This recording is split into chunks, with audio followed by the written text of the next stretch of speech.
সকাল গড়িয়ে দুপুর হলো বলে 5 মিনিটে দিচ্ছি করে ঘন্টা যে কাটালে, কখন পাবো চাটা আমার শুনি?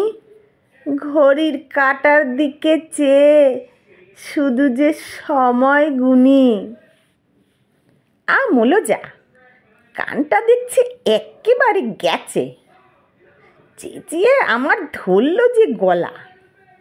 চা চিনি নেই রান্নাঘরে, সেই থেকে তো বলছি আমি, যদিও বৃথাই তোমায় বলা।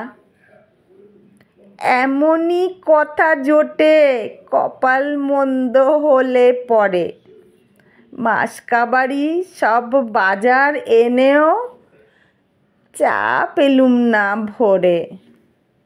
কানটা তোমার দেখিয়ে এসো গিন্নি ডাক্তারের চেম্বারে। গা চলে যায় বুড়োর কথা শুনে। দেব হিসেব গুনে গুনে, 10 কাপ চা সারা দিনে ঢুকছে পেটে ক্ষণে ক্ষণে।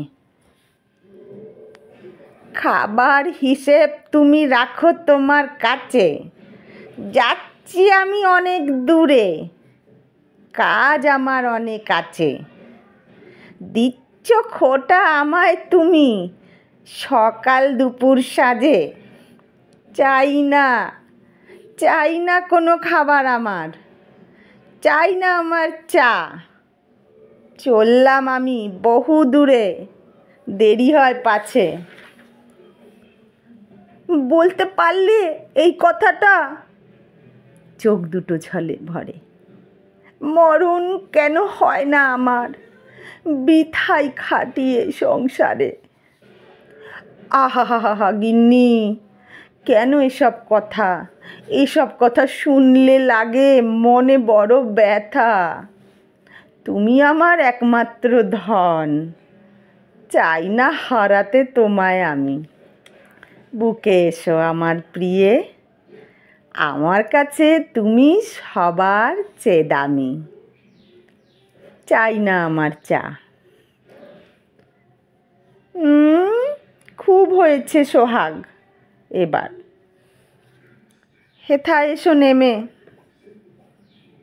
কর্তা গিন্নির রোজ নামচার করচা গেল এবার থেমে। গিন্নি হেসে কর্তারে কয়, তুমি তো আমার চিরদিনের প্রিয়তম স্বামী, আর কখনো ভুলেও এমন করো না পাগলামি। নমস্কার, আমি পূর্ণিমা।